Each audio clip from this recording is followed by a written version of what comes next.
All right, good evening, everybody. Ken Johnson here with you.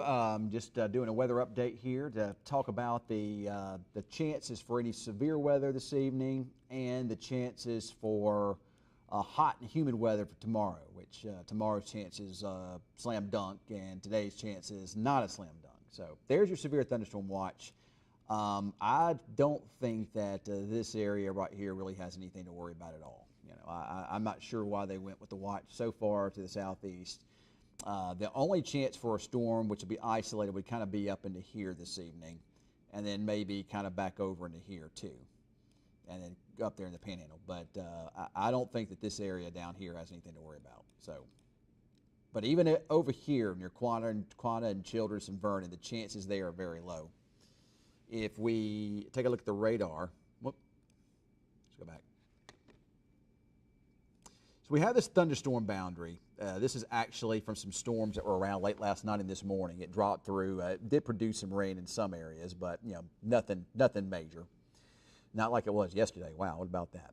But that little rain cool boundary acts like a little front, and as it sits there, if the storm can develop and ride along it, sometimes it can kind of enhance the spin a little bit along it and can kind of give the storms a bit more chance to become strong and severe.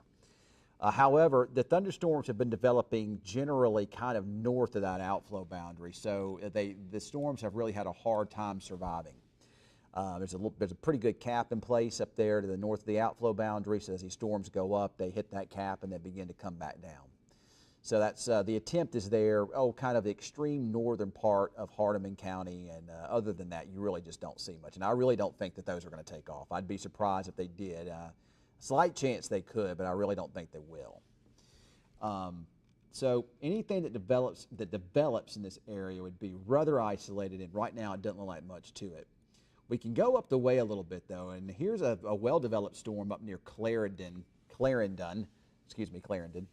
and the Texas Panhandle. That's a pretty good thunderstorm, hail producer up that way, and it's just kind of drifting to the kind of east-southeast. That's an area of very high instability. We have a lot of strong Cape values up there, and that's why you're seeing the hail sizes increase. The Texas Panhandle, it just doesn't take much to get storms up there. They always get them. The terrain is higher, and there's your severe thunderstorm warning there. Terrain is higher up there. There's some the difference in the terrain just creates a different environment there. It doesn't take much, and those storms goes bonkers. Now that storm's not moving very quickly, but it could drift there along 287, and we'll see if it can drift down towards Childress or far northwest Texas, far southwest Oklahoma early this evening. But right now that's looking highly unlikely. I would think that would probably wind up dissipating once the sun goes down. So the best bet for a storm would have to be one of these, and that one there is gone. And this one right here probably will be gone soon too. It would have needed to develop down here on the boundary. Too much of a cap up here. And they're developing kind of north of that. So I just don't think that that's going to be much. But we will watch this and see if that does anything as it drifts slowly east-southeastward. I do got Cameron out there, but it may just be a wild goose chase. He's done several of those this year. That's storm chasing. Sometimes you hit, sometimes you miss. So we'll keep an eye on that and see what happens. So I think a bigger concern, though, is the temperatures tomorrow. Now, tomorrow is a tricky temperature kind of forecast.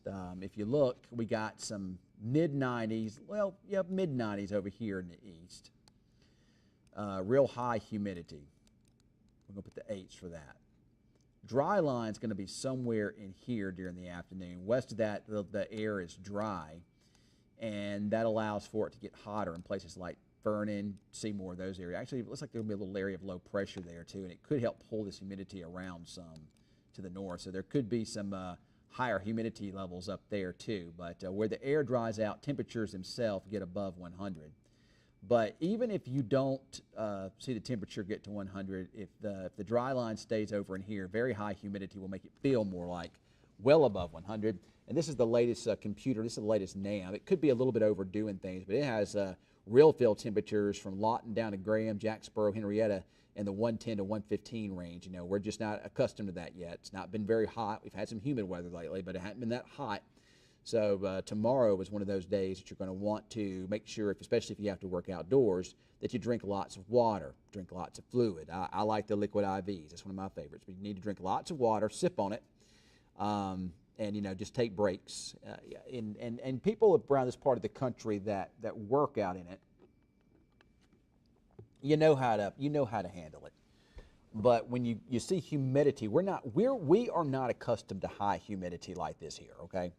This is a June thing, and when you throw the temperatures in there to try to get close to 100, it makes these dangerous real field temperatures, and that can make for a really, really, really dangerous type of situation. Now, we're used to the triple digit temperature-wise, but the humidity just makes an added element that can really make it really rather gross out there. So just take it easy tomorrow. If you don't have to do strenuous work outside, I wouldn't, but if you do, just try to take frequent breaks. And just drink plenty of water. Heat exhaustion can kick in. It doesn't take much. So, all right. So, other than that, though, temperatures this week probably won't be quite as hot as we get into Wednesday. But beyond that, though, rain chances continue off and on at night mostly.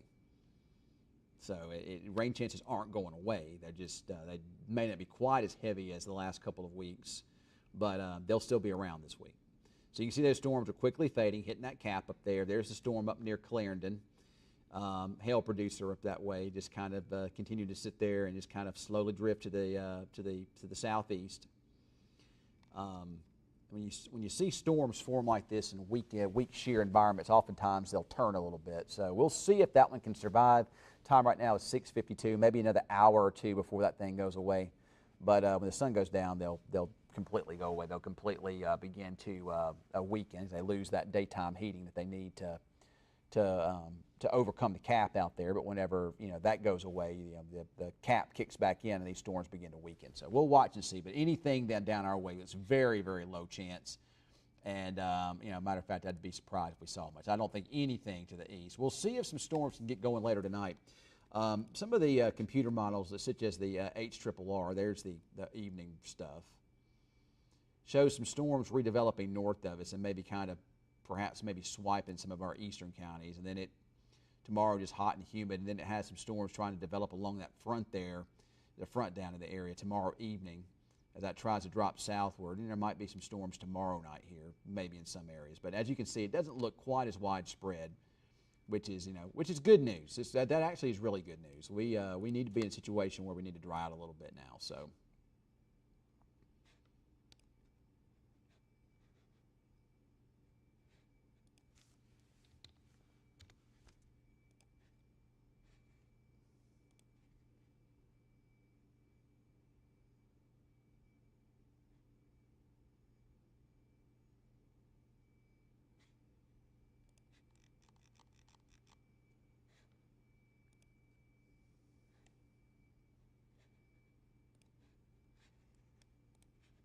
Well, something's happened to my stream feed, so I'm going to jump off here and fix that. Sorry I was going to answer your questions, but I'm going to jump off here since something's happened to my stream feed. So